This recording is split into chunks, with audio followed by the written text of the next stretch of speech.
موظف خدمة العملاء بيكذب.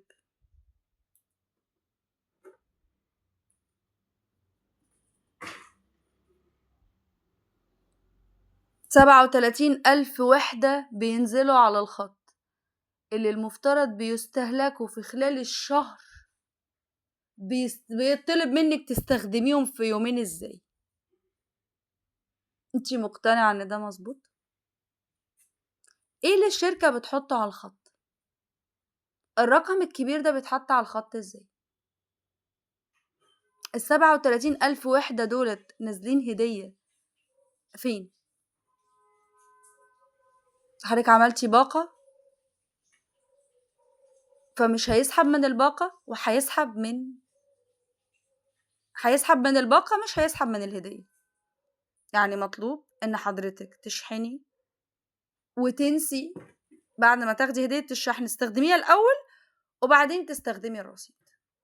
برضو أنا هستخدم 37,000 جيجا في يومين ازاي؟ ومين أصلا معاه يشحن باقة؟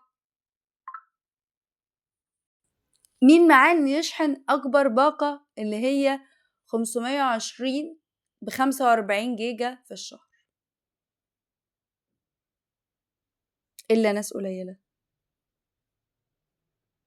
قولي أنا هستهلك 37 جيجا في يومين ازاي؟ حد فهم غسيل الأموال بيحصل ازاي وفين ومنين؟ وموظف خدمة العملاء بيقرطصني.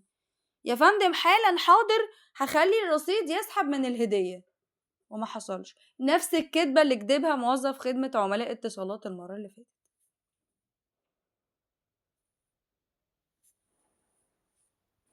ممكن يكون اتصالات سريع. عيبه ايه بقى؟ ان جايز هما بيكدبوا وغالي، ما بيشغلش الباقة في الخطين مرة واحدة. لازم الهدية تخلص الأول وبعدين تستخدمي الباقة.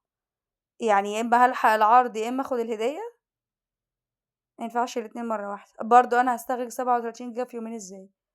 قولي أنا أعملها ازاي؟ ده أنا لو حاوي مش هعرف أعمل كده.